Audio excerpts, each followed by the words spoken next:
A more elegant way to do data entry in Excel is to use Excel forms. So this gives you an interface more like the native form, and then whatever details you would have normally typed into cells like this, you will get them into the cells via the form. So how do we get to use this? Let's see this right now. You don't get to see the form command by default. You need to bring it in to activate it first. What you need to do is to come here to the quick access toolbar at the top. You click on this drop down, and then you come here to more commands.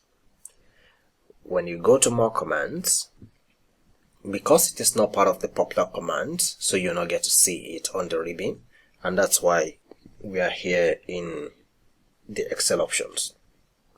Once you get here, instead of this popular commands that you see here by default, you click on this drop down, and then you select commands not in the ribbon.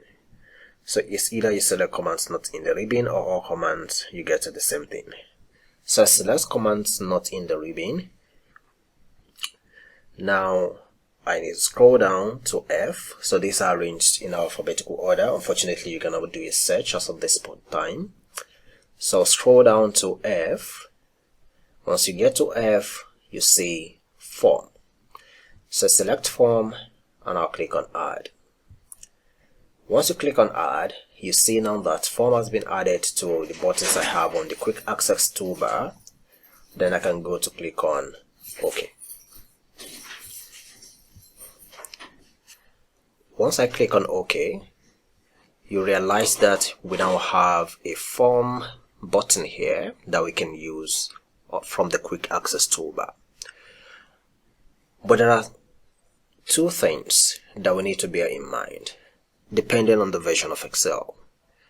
If I try to activate to use the form button, if I click on this now, I get an error message that Excel cannot determine where I want to type whatever I'm typing in the form into.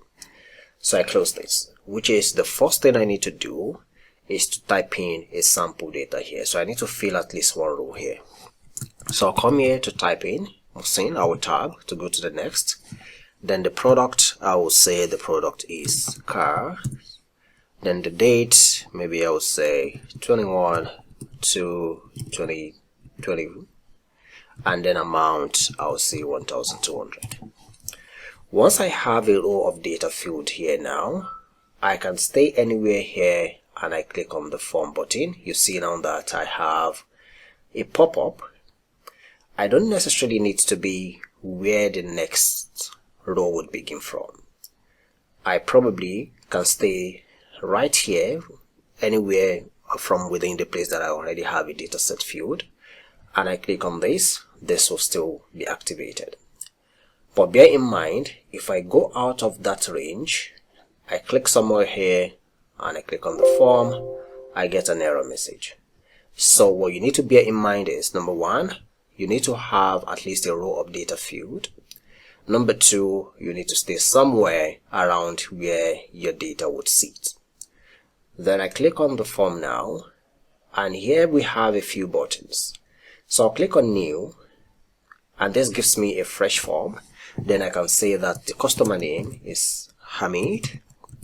The product is, let's say the product is cloth. The date is 12/2024, and then the amount, of course you can use tab to go into the next thing. The amount is 200 naira.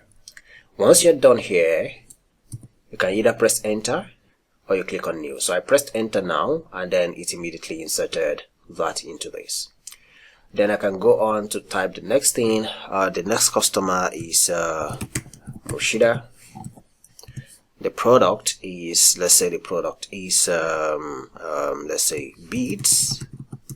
The date is 2/3/2023, and the amount is 100 naira.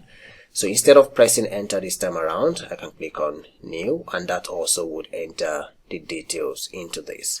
Then the next customer name says Muiza. the product is, let's say, is bread. Date is 5/3/2021, and then amount is 200, and I click on new. So the interesting thing about using forms is you don't need to bother about moving from a cell to the other, or having to, once your data gets pretty big, so you have hundreds of rows of records, you don't need to necessarily start scrolling. So you can use the form and it automatically inserts it in the next row available within the data range. But do not forget, you don't normally would get the form button at the top here. You will need to bring it in the way I did. Number 2 is you need to have a sample data already set. Number 3 is you need to click anywhere around where the sample data is. If you click anywhere outside, you would get an error message and your form would not work. Depending on the version of Excel, some versions may require you to turn your data range into a table, but if you're using a more recent version of Excel, you shouldn't have that issue. So in the next lesson, we'll continue from here.